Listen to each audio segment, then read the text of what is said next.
কোনোভাবেই বন্যা পরিস্থিতি নিয়ন্ত্রণ করা যাচ্ছে না। মিনিটে মিনিটে ঘন্টায় ঘন্টায় বাড়ছে পানি। এ যেন বিশাল বড় সমুদ্রের ঢেউয়ের মতন। ফারাক্কার বাঁধ ছেড়ে দেওয়ার পর ফেনী, কুমিল্লা এবং ব্রাহ্মণবাড়িয়া সহ কয়েকটি জেলা পানির নিচে প্লাবিত হয়ে গেছে।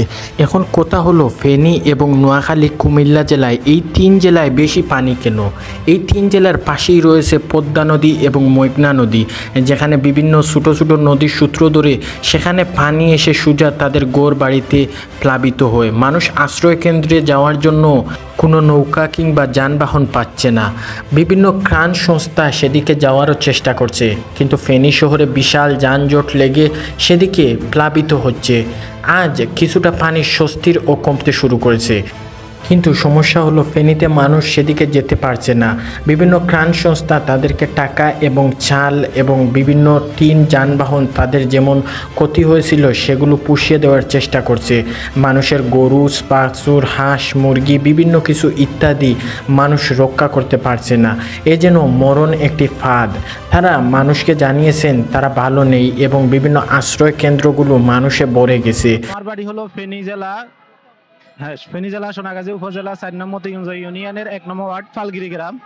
আমার পরিবারের সর্বশেষ খবর দুপুরে আমার আব্বু আমার আম্মুরা একটা নির্মাণাধীন একতলা ভবনের উপরে আশ্রয় আছে। ওই বিস্তারিত আর আমার সাথে কথা হয় নাই। এখন আমি কল দিছি, কোনো যোগাযোগ করা যাচ্ছে না আর কি। ১ মিনিট কথা হয়েছিল, তারপরে লাইনটা কেটে গেছিল। আমি যতটুকু নিউজ পাইতেছি ওই পর্যন্ত যাওয়া মনে হয় সম্ভব হবে না। চারিদিকে পানি, একদম অবস্থা বেগতিক আর কি। জানা গেছে ফেনী, কুমিল্লা সহ নদীতে পানি থাকার বেশ কয়েকটি কারণ, যেখানে নদীর খাল বিল যেগুলো ভরাট হয়ে গেছে এবং ফারাক্কাবাদের পানি এসে সোজা তাদের বাড়িঘর ভেঙে ফেলতেছে এবং বিভিন্ন রাস্তাঘাট সহ কলকারখানা, মানুষের বাড়িঘর পানির নিচে তলিয়ে গেছে। পানি কমতে শুরু করলেও মানুষ এখনও তার কর্মসংস্থানে যেতে পারছে না। মানুষ লাইন ধরে ধরে বিভিন্ন ত্রাণ সংস্থার উপেক্ষা করছে এবং তাদের কান দিয়ে এই মুহূর্তে তারা জীবনযাপন করছে। জানা গেছে তাদের গরু, ছাগল, হাঁস, মুরগি বিভিন্ন কিছু পানির নিচে তলিয়ে গেছে। তাদের বিভিন্ন বাঁধ ভেঙে গেছে, যেখানে তারা বাঁশের কাঠি দিয়ে মানুষ যাতায়াত চলাচল করছে। এই মুহূর্তে সেটির নিচ দিয়ে প্রবল বেগে পানি যাচ্ছে এবং বড় বড় গাছগুলা নদী ভাসিয়ে নিচ্ছে।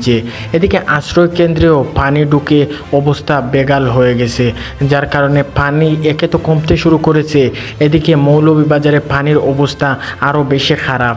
সেদিকে পানি মিনিটে মিনিটে বাড়তেছে, সেকেন্ডে সেকেন্ডে পানি বাড়তেছে এবং বিভিন্ন ছোটো বড় নদীর টিলা হাওরগুলা ভেঙে নিয়ে যাচ্ছে এবং নদী ভাঙ্গনও প্রবল দেখা দিয়েছে, যার কারণে মানুষ ফিরতেও পারছে না সেখান থেকে এবং বিভিন্ন উদ্ধারকারী বাহিনী হেলিকপ্টার দিয়ে তাদেরকে উদ্ধার করতে এসেছে, কিন্তু সেদিকে হেলিকপ্টারটি ল্যান্ড করারও পর্যাপ্ত জায়গা পাচ্ছে না। রাস্তার মধ্যেই কোমর সমান পানি, যেদিকেই চোখ যায় সেদিকেই পানি। এদিকে ত্রাণ সংস্থার লোক পর্যাপ্ত পরিমাণে তাদের গ্রামের ভিতর যেতেও পারছে না।